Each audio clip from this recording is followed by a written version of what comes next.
my chest, train my mind so I forget. Sink your teeth into my bones, dig me out, then fill the hole. Tear me apart, and watch it burn. Tear me apart, and watch it burn. All that's left is a window to my soul. Come and get it.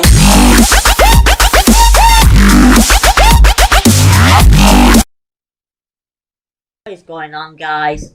Enigmatic Ghost here. Today I'm bringing you a special commentary. It has a Call of Duty and gaming aspect to it later, but is generally a serious talk. Now I do not really discuss this, certainly not publicly, like this, but I believe it is important to be honest. What you guys do not know is that I am disabled. Before you ask, this is not a sympathy thing, it is an honesty thing. I'll give you the full story so you can understand the extent and things that have happened in my life to lead me to this point. Okay, so being a kid, up to the age of 6, I was a perfectly normal child. I rode a bicycle, played football, and for you North Americans, I mean soccer. Lol. But yeah, back on track. I started to notice when I was 6, probably towards the summer, that I was getting pins and needles and numbness in various parts of my body. Stuff like a dead leg, a dead arm, and generally not being able to move easily, which was weird and slightly frightening. But pins and needles is common. We all get pins and needles at times, so I didn't really think much of it until a bank holiday Monday in August of 1998. I was going to the toilet and I collapsed. Just collapsed on the floor and I couldn't get back up. I had the inability to walk and no matter how hard I tried, I just could not get up. So I screamed for help and my mum came into the bathroom and found me on the floor and she told me to get up and I kept telling her I couldn't and she really did freak out because we couldn't understand what was going on, you know. You don't expect one night when you go into the toilet not to be able to get back up again. So she phoned for an ambulance and the ambulance arrived and I was rushed to a hospital in Newcastle, which is an hour and a half away from where I live. I had emergency tests and what they found on one of the scans was a mass in my neck, which was identified to be a tumour. I had to have an emergency operation so they could determine what it was, and they revealed that I had cancer.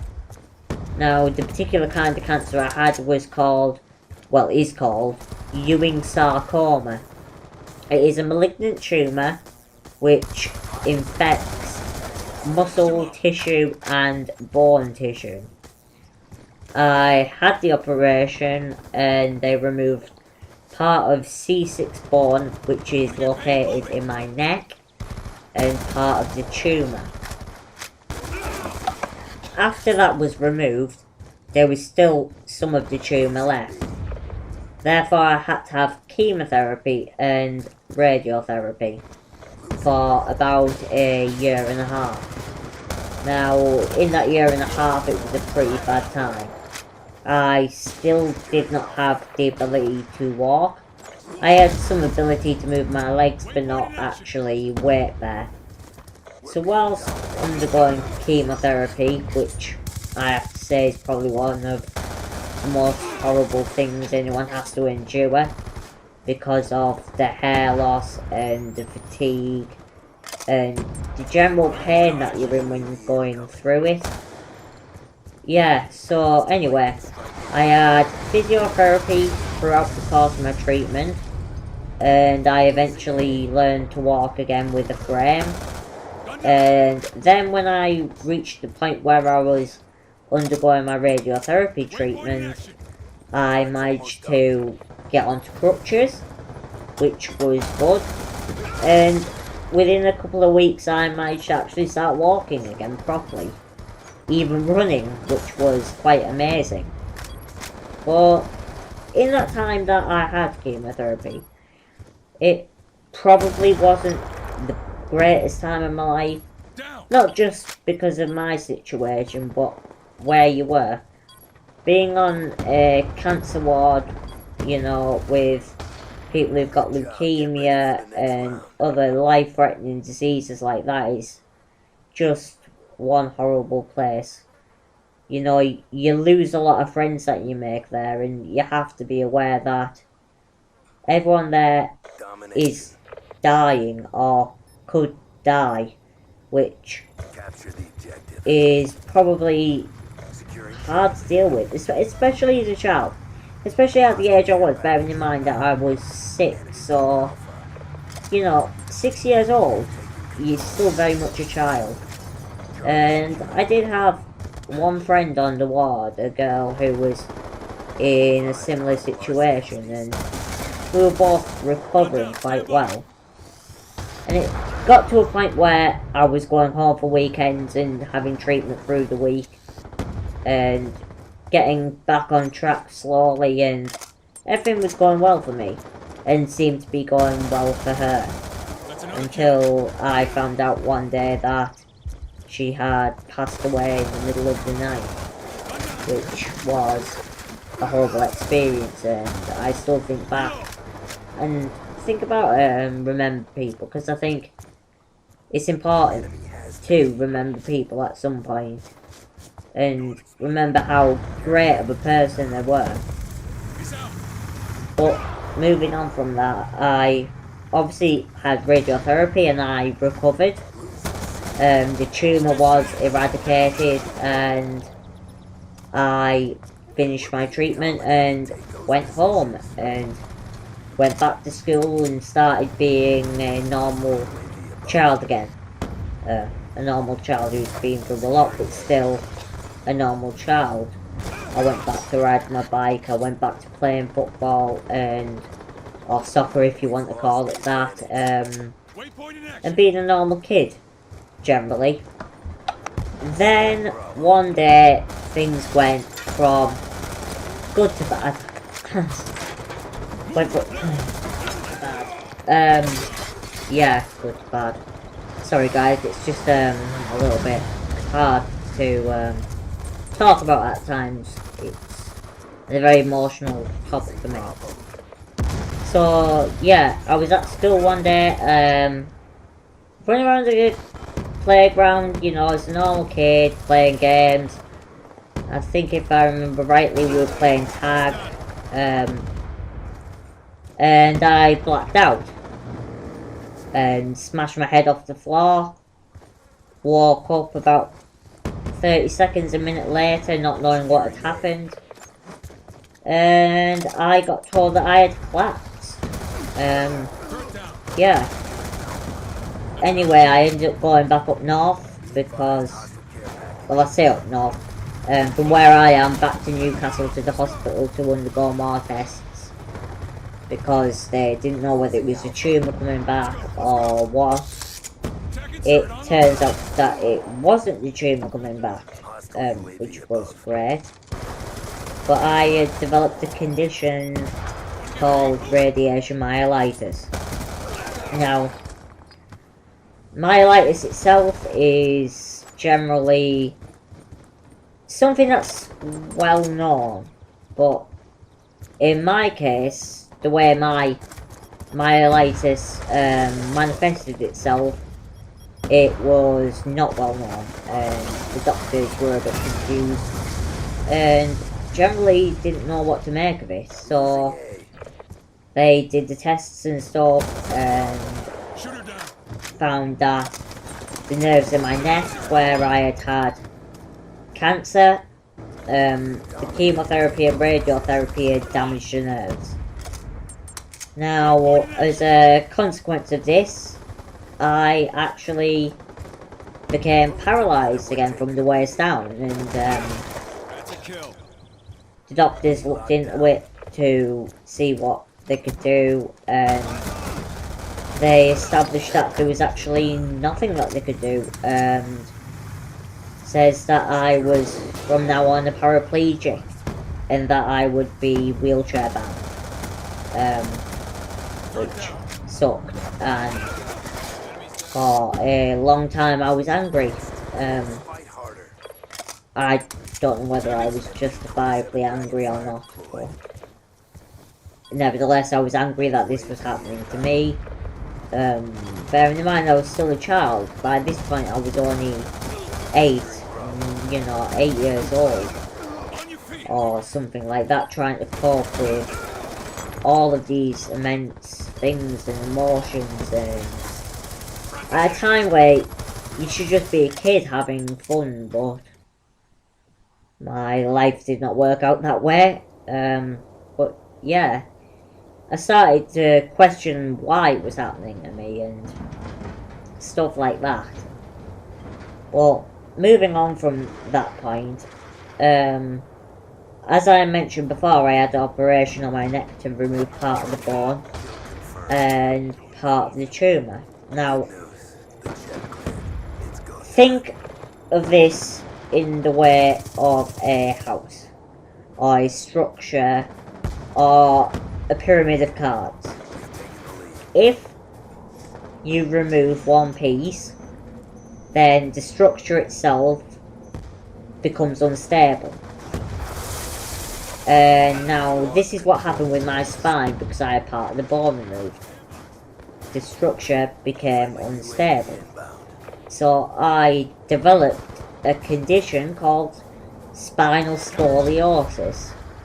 Now, what this is a curvature of the spine, and it generally manifests itself into an S shape, which mine did. Now, this is quite a serious problem because it gets worse. It doesn't get better unless you have an operation, which I'll get onto in a moment. Now, what spinal scoliosis did was affected the way I breathe, because your spine moves in such a way that you cannot take in oxygen normally, which meant that I was ill a lot and would get chest infections and stuff like that. Now, this wasn't just down to having spinal scoliosis, but this was also down to the chemotherapy, because the chemotherapy damages your immune system, which means that you can't fight off infections, but you're also more susceptible to getting infections. Now, I underwent the operation and had my spine straightened and titanium rods grafted onto my spine in order to support it so it would not curve again. The recovery from this was pretty awful, to say the least, because I suppose it's extremely painful. I think that's an understatement, but you saw, and it's just not nice, basically. The recovery was long, and it wasn't without its complications. One of which was that I had a lot of fluid on my left lung, because the drains, whilst they'd cleared most of the blood and crap and stuff out of my body, not crap as in shit, but as in like that horrible substance that you get from within from breathing, and like mucus and stuff like that, if that makes sense. Yeah, but I still had some fluid on my lung, so I suffered with that for about 5 weeks and had to go back to hospital, and I had to get tested to make sure that I did not have TB, because that is the way it manifests itself. It turns out I didn't, and they drained my lung again in the hospital and everything went back fine. Now, I had to learn to live with the situation, and yeah, it was hard. Like, I was angry for a lot of the time. Now, this does have a Call of Duty aspect to it. Now, I know I said this at the beginning and I haven't talked much about it, and you're probably thinking, well, how does this affect your ability to play Call of Duty? Yeah, you're paralysed from the waist down, you can't walk, but what's that got to do with anything? Well, I'll explain. It didn't just affect my ability to walk and paralyse me. It affected the way signals work in my body, and this happened to affect my hands. Now, I'll explain this in depth, and it'll make sense towards the end, so bear with me. So here we go. I can't move my fingers like you would move yours. All you have to do is think, I want to press this button. Well, I can't. I actually physically can't press buttons.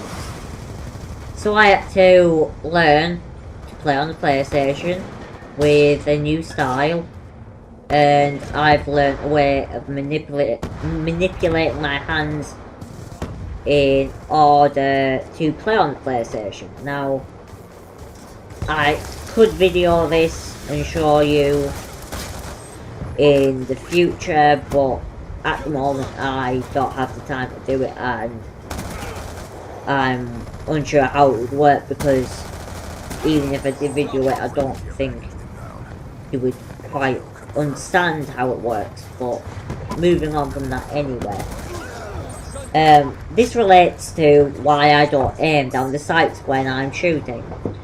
I mean, if you've watched any of my other videos, you'll see that I always hip fire. Now, this is because of the way my hands work. I can't use my right index finger or any of the other fingers on my left hand. I can use the palm of my hand on the L3 analog stick to move around, but I can't use my left index finger.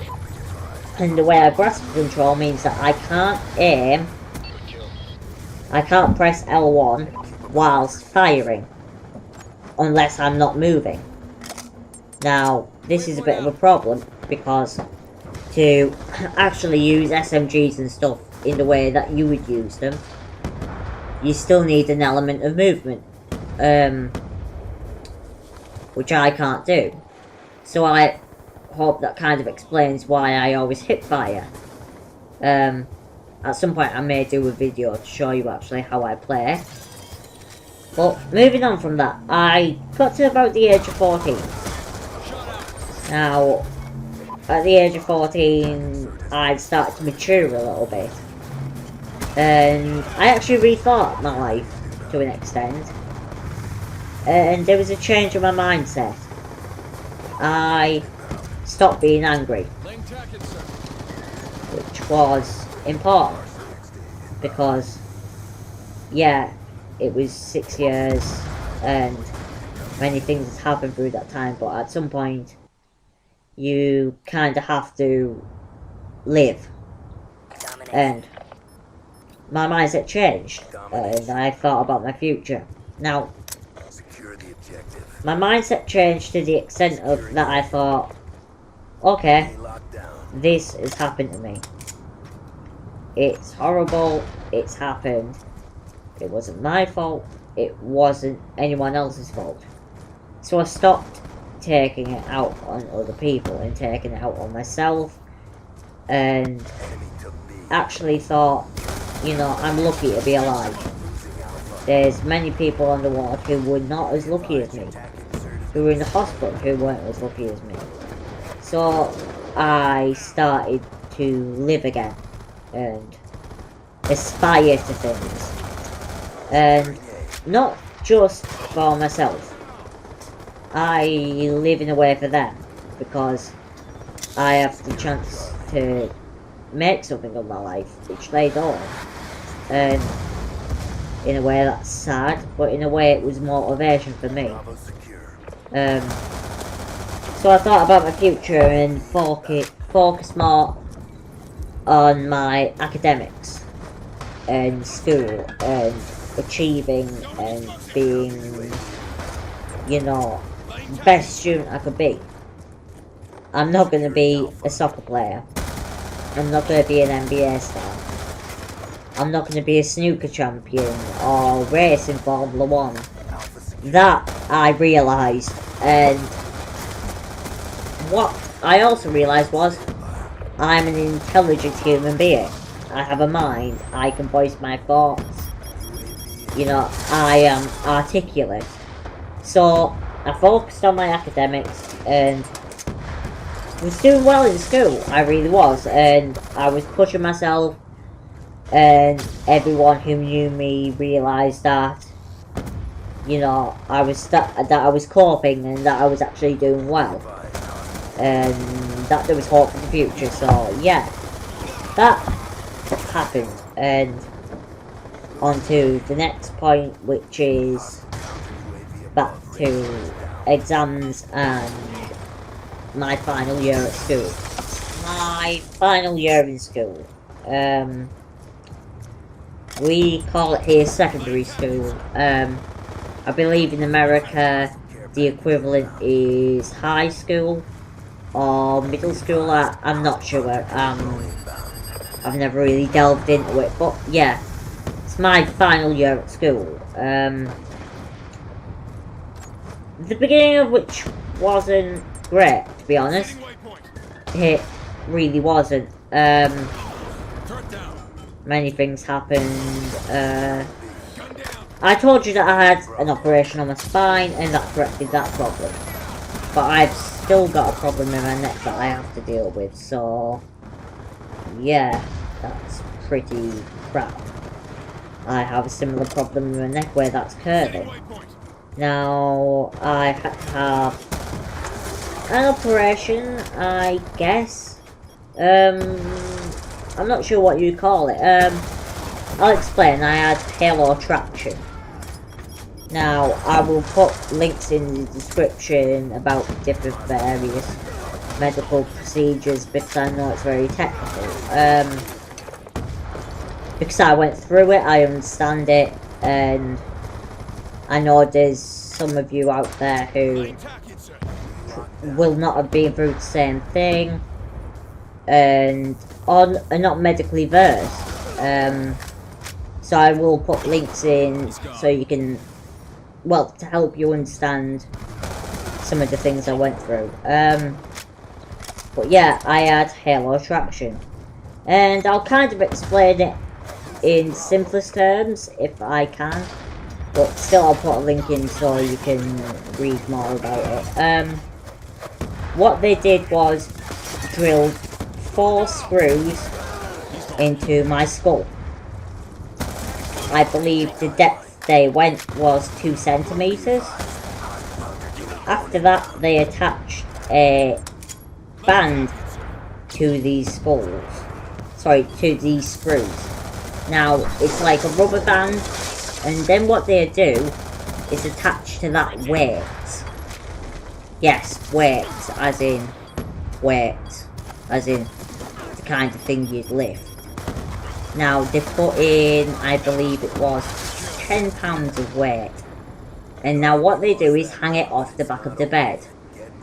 Now, I do realise this sounds archaic and like some torture thing that people do, but it really is, it is a genuine medical procedure, which when you read the descriptions you will understand, and yeah, it's a genuine medical procedure. They were torturing me, though at times it did feel like torture, because it has to probably be one of the most horrific things that I have been through. Yeah, it was not great, and after 3 days I had an x-ray to see whether it had actually straightened my neck out in any way. It subsequently turns out that it did not work. It didn't work. It made no difference. 3 days of agony for nothing, basically. Now, obviously, they took the screws out and everything like that. Now, I will tell you about the first 4, 5, 6 hours after this, which was awful. The trauma of the event, and it was traumatic. I think saying that it was traumatic is probably an understatement, because it was one of the worst things I've ever been through. Worse than the cancer, worse than the second operation I had to have. This is the worst thing I've probably been through to an extent. Physically. I will note that physically. Yeah. So, when I ended up coming off the Halo attraction, I was shaking, I was sweating, throwing up, in agony, could barely move. For half an hour I just lay there shaking, uncontrollably in pain. I'd had pain relief, but and I have a high pain tolerance. I really do. And this was way beyond my tolerance. This was way beyond medication. Yes, the medication did help, but it was not enough to stop the pain. The pain was horrendous. It took me a long time to recover from it. Now, this was just before my final year of school, so yeah. Now, back to the final year.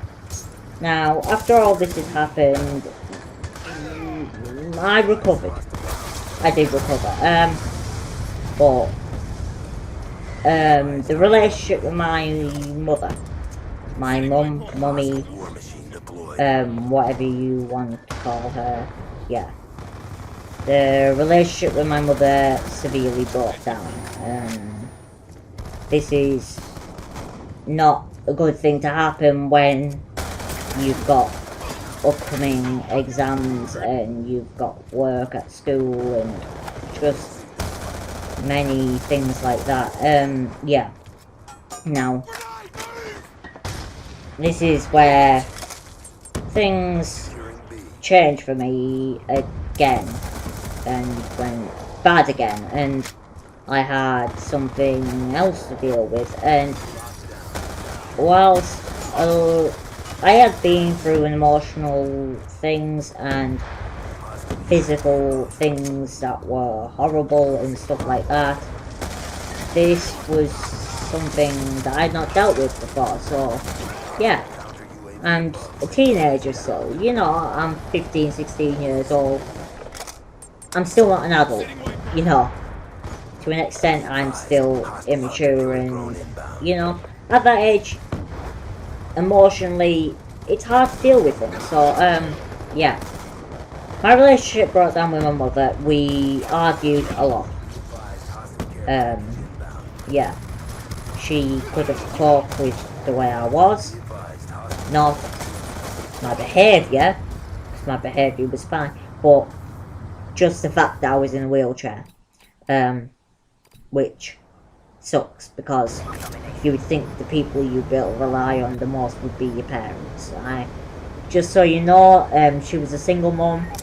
I have no other siblings, and I do not know who my father is, so yeah. I thought it'd be worth mentioning that. So yeah, we argued a lot, and the arguing got worse and worse and worse.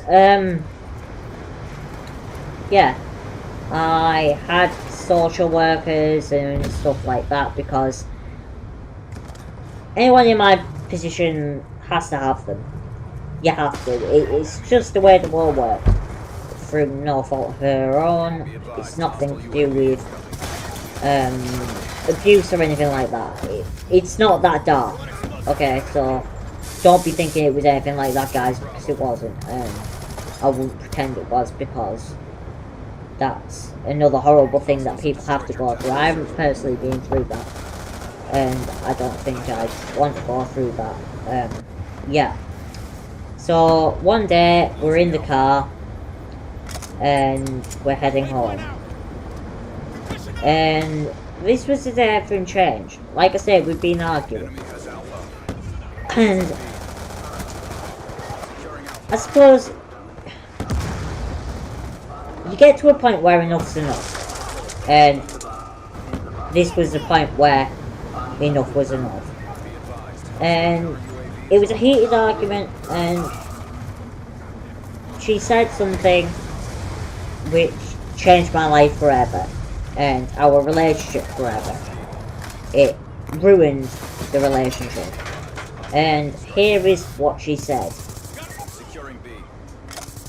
I wish you had never been born and I was not in this situation. All I have to do is look after you. If you had not existed, I would have had a better life. And I wish you were not mine. Now, I don't care how heated an argument is and what's gone on. This is not something you want to hear off your parents. You know, I'm an only child, and she's my only parent, and to know that your own mother resents you the way you are and doesn't like the way you are and blames you for what's happened. Well, I've told you what's happened to me, and I think you guys could quite see clearly that it wasn't my fault, that it was just an unfortunate series of events that had occurred, and yeah, I've been very unlucky. I made a decision at that point, which I think at the time it was the best decision I could have made. I chose to go into the care and social services. I chose to live in a children's home. Well, not a children's home, to say. Sorry guys, it's just hard to talk about. Yes, it was a care home for people with special needs. Yeah. It was one of my better decisions. So yeah, after that day, I never spoke to my mum again. Yeah, that's where it went, guys. I haven't spoken to her in 6 years. Yeah. 6 years this year in September. I left home when I was 15, a month before my birthday, so yeah, September. It sucks, but it was the best decision I made. Now, moving on from that, I went into care, and yeah, I've been in care ever since, to an extent. I'll explain more as we go on. In effect, I'm homeless. Sounds weird, but I am. I am a firm believer that what doesn't kill you makes you stronger. Some of you may agree with this and some of you may not. But I don't care. In my opinion, what doesn't kill you makes you stronger. And in my case, it has. Everything that's happened to me in my life has made me the person I am today. To an extent, I am arrogant. But in a way, I am not arrogant because I'm just very determined as a person to get on in life and achieve the things I want to achieve. Now, going back to what I was saying about school and stuff, I told you that I was focusing on academics, so after I left school, I went to college. and I did 4 A levels. I don't know what the equivalent is in America, and I'm not going to find out because it's kind of irrelevant. I did law, psychology, philosophy, and government and politics as my courses. They were a 2-year course, so I did all 4 over 2 years. And things went okay. But again, at the end of the second year, towards my exams, things went downhill again. I wouldn't even say it was towards the end of the second year, because things happened throughout my college life.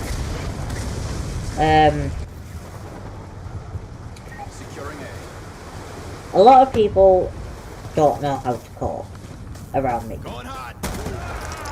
I don't know if anyone else is paralysed who's listening to this and stuff. But you will know that the way they act around you is not the same as they would act around anyone else. Now, this makes having friends hard. And don't get me wrong, I do have friends. I do.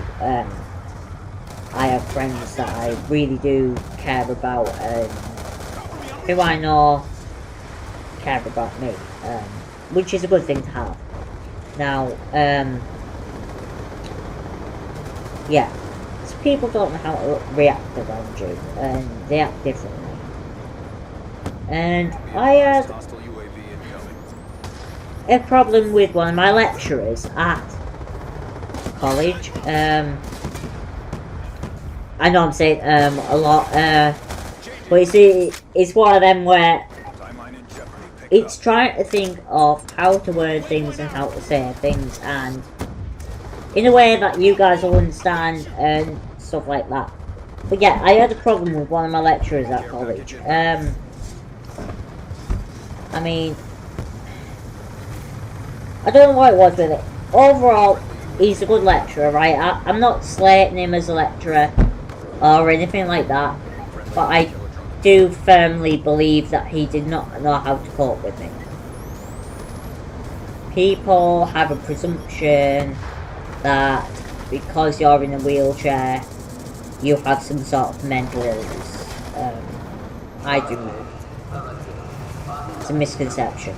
Not all of us are retarded. Not all of us have mental problems. It just so happens that some of us do have mental problems, and I'm not insulting people who do have mental problems in any way, because I know that's a separate issue. It's hard to deal with, and there's a lot to do with that. I'm just saying that me personally, in my position, I don't. I think it's just important to establish that. So yeah, he didn't know how to deal with me, and it came to a point where in the year, as part of our course of government and politics, we studied the English system and how it works here, but we also studied the American system and the Constitution and, you know, separation of powers and how the House of Congress and the House of Representatives work, the role of the President and stuff like that. So yeah, and we discuss elections and how that works and stuff. Right. Moving on, as part of the course, we had, to say, there was an upcoming trip to Washington DC, and we got told that we needed to bring the deposit in for the trip, because the trip was £500 and we were required to bring in £100 deposit. So yeah, so I brought my deposit in well before the deadline. Like, I think we got told on the Friday and the deadline was 2 weeks from the Friday. So the following Tuesday I brought the deposit in to my lecturer, because I was having a lecture with him then. So I brought the deposit in to give him at the end. So it gets to the end of the lecture and I give him my deposit and he refuses it. Now, bearing in mind, he accepted 4 other able-bodied people's deposits. He accepted their deposits and he refused mine. Yeah, that's how it is. And I asked him why he refused it. And he says, because I am. Now, adults have a way of using that as an excuse. Just because. Well, I'm sorry, but just because is not an answer. And he accepted deposits of 4 other able-bodied people, and I'm not taking him trying to tell me that he's refusing my deposit. So I was, least to say, fucking pissed off. Now, I am sorry if you think me swearing is ridiculous or you don't like the fact that I swore. But, in my personal opinion, what he did is ridiculous. It is absolutely ridiculous. There is no way in hell that you can refuse somebody's deposit because of disabled. I'm sorry, but it's wrong. It is wrong. It's discrimination and it's wrong. Everybody should be treated the same. That's what I believe. No matter what position you're in, you should be treated the same. Now, I'm not saying that because I'm in the position I'm in. I'm saying that in general, I have no problem with different parts of society. I think you should embrace everybody for being different. We're all unique, and at some point we need to recognise that. Even the people who think they're the same as somebody else, you're not. Everybody is unique in a certain way. And that's what makes human beings such special creatures. Because we're all so unique. And that's what makes us so amazing. But, yeah, moving on. So, I went back to a care home. And I spoke to them about it. And the manager of the care home came down to speak with me.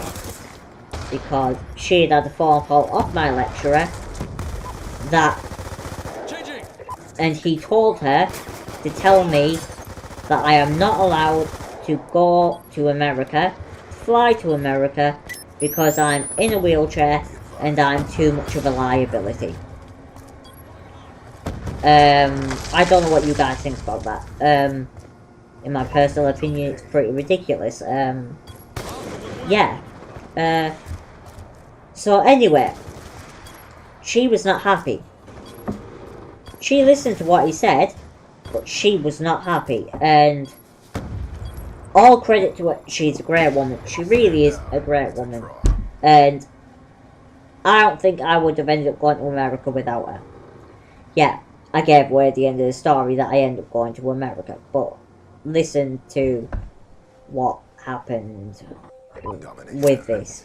So, we ended up having a meeting with the headmaster, principal, for you American, I think it's principal, but basically the person who runs the college. And he, like the lecturer, stated the same thing, that I was unsafe to fly, that my health was an issue, and that I would not be allowed to fly, and that any doctor in the right mind would agree with them. Now, bearing in mind, these are lecturers. They're not doctors. They have no medical background.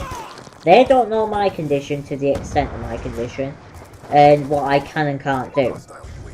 Now, I went to my GP, my general practitioner, my doctor after this, and I asked him if he would do a letter to the college. And he did. Now I told him the situation, exactly what I've just told you guys. And my doctor flipped. He was more pissed off than I was, I think. And was extremely angry at my college, and I think would have in some way had them sanctioned for what they said, because they are not medically trained, therefore they should not be making medical recommendations. Anyway, he wrote me a note saying I was perfectly safe to fly, which the college was not happy about. He also stated that if I had any problems and they refused it, that he would help me, and he's a great doctor. And the care home and the manager really were behind me on this, because they had the same thoughts as me with regards to what people should and shouldn't do and stuff like that. And they've always been very supportive, and all credit to them, because without them I wouldn't have went. So yeah. Then the college refused to insure me to travel. Everybody else got insurance, including a severely diabetic girl who, yeah, was in some ways worse off than I am. And yeah. But moving on. Yeah. They didn't put me on insurance, so I had to get my own insurance. Which cost me £500. Now, and the trip cost £500. So, to go to America, I'd spent £1,000. Now, I am good with money, and I am on benefits. I get £200 a month, and was getting that from the age of 16. Now, like I say, I'm good with money. So I'd saved up a lot of money. I'd saved up in the region of £1,400. So the trip itself for me to pay was not an issue. I paid for it outrightly myself, which a lot of people didn't do, but I did. Now, I'm not bragging or anything like that, I'm just stating what happened, and that I had to pay that extra £500. So yeah. Now, we asked about travel plans and stuff like that, and how we were getting down and whatnot. And now I know I'm going on about this a lot, but it's one of them things that, as a person, it's very hurtful. I just wanted to give you an extent of how college life is for me, and yeah, so carrying on. We asked about travel plans. Obviously I'm in a wheelchair, I can't walk. So it says that they were taking us down on a coach. You know, them big, massive coaches that are everywhere in the world. So yeah. And we asked if it was a disabled access coach, which they stated no. Now, you're probably thinking like me, how the hell can you go down to London to fly to America if the coach is not wheelchair accessible? Well, I will tell you what happened. Two of the carers from the care home politely agreed to go to America with me, because I need a carer with me at all times when... Well, no, I'll explain. I'm in an electric wheelchair, right? So I can move around myself on my own. But obviously, because the coach was not disabled access, I can use my electric chair. Plus also there's problems with taking electric chairs abroad and stuff, and laws and stuff like that, so yeah. So I had to get lifted onto the coach by the two carers. Now, we went down south to London, like I say, on this coach, And UAV is online. we stopped off about halfway down to have breakfast. Losing A. You know, it's a long journey. Let's go. From my college to London, it's about 6 hours. 7 hours maybe. So yeah, it's a long journey. Be advised, hostile So UAV halfway is down, incoming. we stopped to have breakfast. Loading. We'd set off quite early. So yeah, while people were getting breakfast, we spoke to the coach driver. And Confirm. all we asked him was whether they had disabled access coaches. And his response was, yes, we have 2 in the depot that are not being used. Which, I guess you can imagine we weren't impressed about, considering we'd got told that we didn't have any. And when we asked him about why they'd use this coach, he turned around and said that's because that's what the that's what the college asked for. Drone deployed. So we weren't best impressed that they actually do have disabled coaches, it wouldn't have been an issue. Target down. But anyway, moving on from that, we had breakfast, everyone got back on the coach, Gun down. and we carried on heading to Heathrow Airport in London. Be advised, hostile So UAV we is get to coming. the airport, get off the coach, got our bags and stuff, you know, the normal stuff you'd expect. Go in to check in for our flight. Everything's fine so far. Get to the desk and hand our tickets over to Advised, hostile care the package woman. inbound. And to her surprise, I'm in a wheelchair. Now, what you're meant to do if you're going to fly abroad is inform the airline prior to your arrival that you are in a wheelchair. This allows them to make provisions in order for you to get onto the plane easily.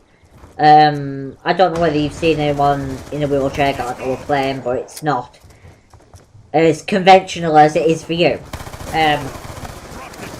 So the woman was shocked. Securing A. Shocked, confused, and unsure what to do.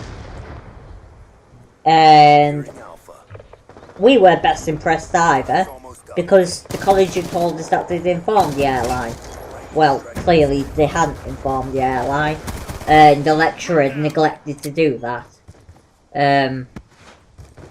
Yeah. So, he's a bit of a prick, to be honest. Reloading. So that didn't help us out on the trip at all. So before we even get to America, it's already been a nightmare, and we're already all Securing Alpha. very agitated, angry, and tempers are fraying, to say the least. But credit to British Airways, they handled the situation exceptionally well.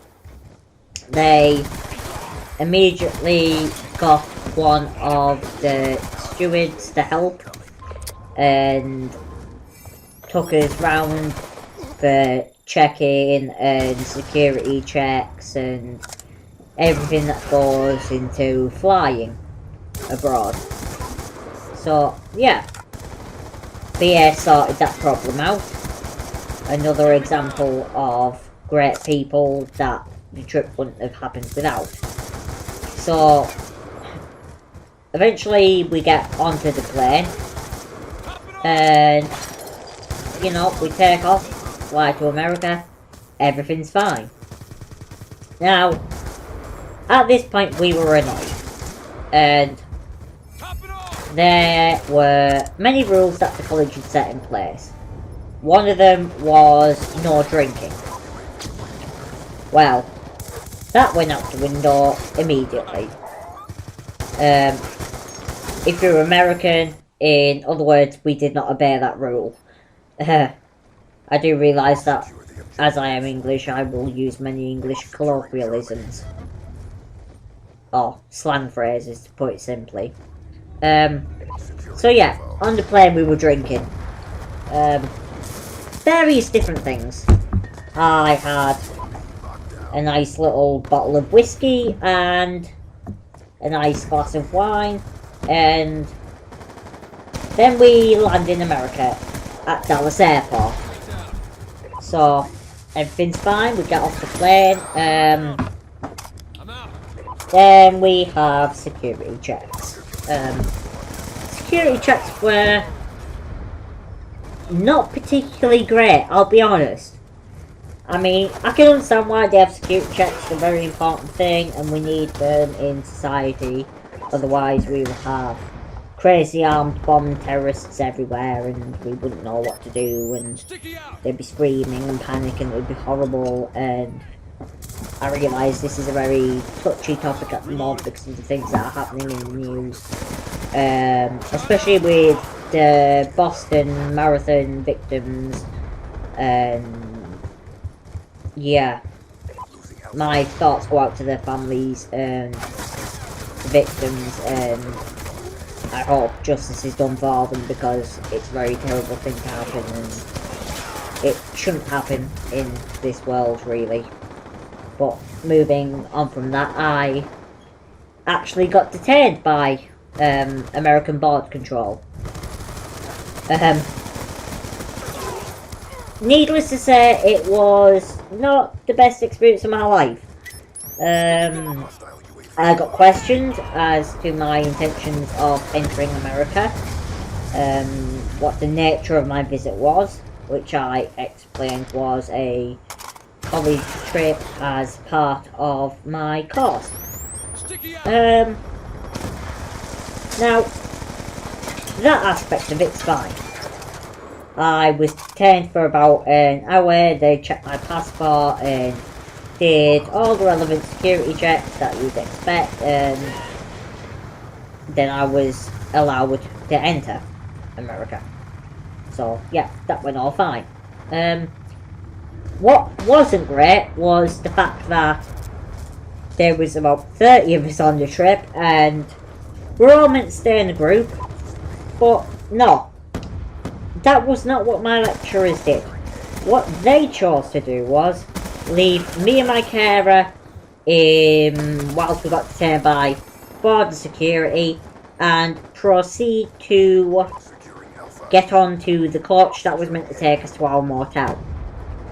How, in a way, that's exceptionally rude. But also, it caused another problem of we don't know where we're going, and Dry. the lecturer was unwilling to help, and we had no way of contacting them. They just basically left us high and dry, which was not fun. But eventually we found our way back to the coach, and rather than being helpful, the lecturer just basically ignored us as if we didn't exist. So we get on the plane, sorry, not the plane, the coach, and we head to the motel, check in, and go to our rooms, etc. So, as you can see, the beginning of, well, the lead up to the trip and the first set of travelling, you know, we weren't really that excited or happy. I don't think many people have been happy, but it is what it is, and you've just got to make the best of a bad situation. So, on our first night, we weren't best impressed. On the bright side, we found a liquor store at the end of the road, and proceeded to buy a nice bulk of wine and Heineken to get pissed because we were stressed out. Also, we had a lot of cigarettes, so all's well that ends well. You know, Coasting out. we had fun that night. Drunk in our room, smoking and having a laugh. You know, we've all got to chill out at some point. The rest of the trip went reasonably well, For the next round. except for another incident where me and my carer were again excluded, and this was to do with train. So, trains. Domination. Let's talk about trains. Secure the objective. or the underground, or metro, or whatever you want to call it. Everybody got a ticket for the train to go to Pentagon City. If you've been to Washington DC or you're from around that area, then you will know that Pentagon City is a very large shopping mall, and it's really a nice place to go to. So yeah, we were excluded from that. We did not actually get train tickets, we had to buy our own, which was another example of discrimination by the university, by the college, sorry, which adds to a long list of incidents. But after this point, we decided that we wouldn't follow the itinerary that the college had set out, that we would just do our own thing, because it was quite clear that they did not want to include us in the things that they were doing. And it wasn't just me who noticed this. I have had several friends that went to America with me who also noticed this, and they were pretty annoyed too. And a number of them commented on the way that I was actually being treated, and says that it was outrageous, and in a way it affected their holidays too. But moving on. So yeah, the rest of the trip went reasonably well. You know, we did our own thing. I'm not saying that I didn't enjoy Washington DC, because the things I did do on my own, like, we really did enjoy. You know, the sightseeing was fun. We talked to a lot of local people, and, you know, we had a really, really nice time. And credit to the local people in Washington, they're really friendly, and they couldn't have done more for me, really. You know, as people go. I have to say, American customer service certainly is great. Yep, so the rest of the trip went fine. And we came home, and that was that. So, yeah, that was fine. But, the lead up to it wasn't great. Now, getting back to the rest of the college year, probably leading up to exam time, it wasn't great.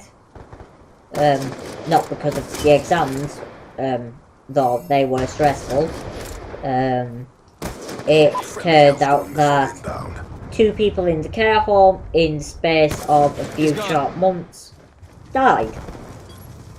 They had complex issues, and yeah, they died.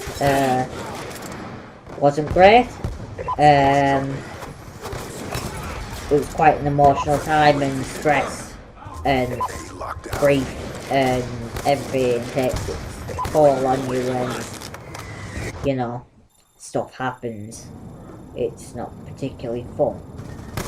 So I ended up going to counselling for that, which was great and helped a lot, and talked through a lot of issues, and kind of got back on track. And yeah, I finished my exams at college, got into university. That's kind of me now at university.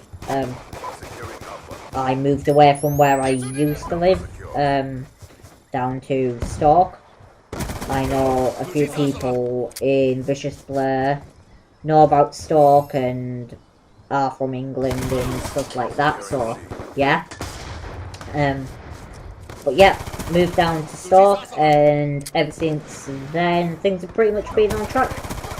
Nothing drastic has happened, nobody's died, my health has improved considerably.